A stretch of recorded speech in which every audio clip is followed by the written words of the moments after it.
So let me ask you, are you the trash or are you the trash can? Look, I hear it all the time. Everybody always says, all my exes are trash. Every single one of them. Men are trash. Women are trash.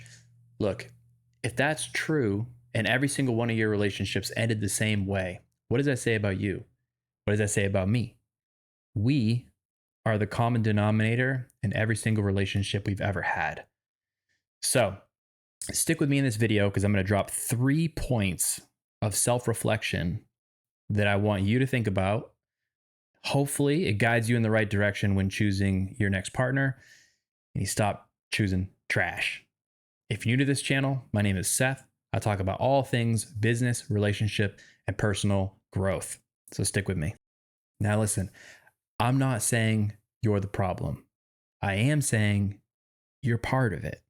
If you keep making the same decisions, attracting the same people, and ending up in the same situation, it's really time to ask yourself some hard questions.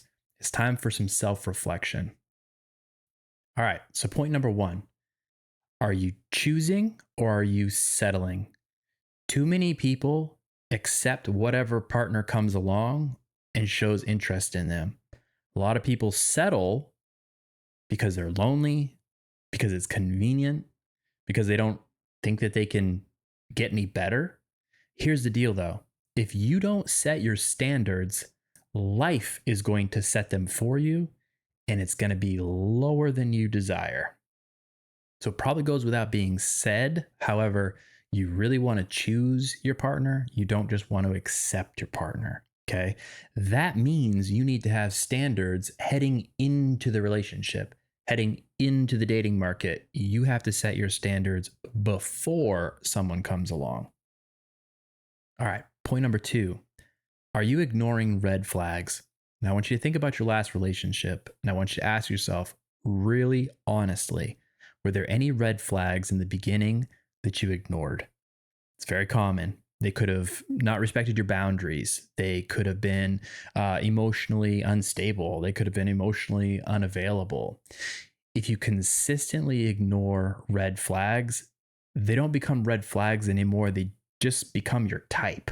And that's a problem. All right, last point.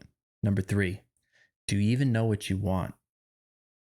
Oftentimes, it's a lot easier to say what we don't want in a relationship than to clearly define what we do want in a relationship. If we don't put that effort in the beginning, before we even start looking for a partner, we're just going to keep drifting along into relationships that are not meant for us. And then we waste time and it takes a long time for us to figure out, oh, this one wasn't for me. And then you drift on to the next one and you repeat the process again.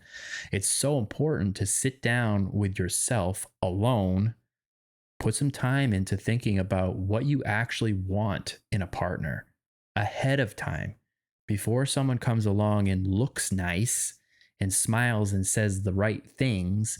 And then 3 years later, you realize they aren't the one for you. So instead of blaming your exes, take ownership. Ask yourself, what type of patterns do you need to stop making? What can we do with self reflection to improve ourselves so that we attract the right person for us in the future? We need to stop being the trash can for someone else's messes. You're not stuck. You're not doomed to repeat the same bad decisions over and over again. But change starts with self-awareness. So ask yourself, are you the trash or are you the trash can? And what are you going to do about it? If this resonated with you, drop a comment. Let's talk about it.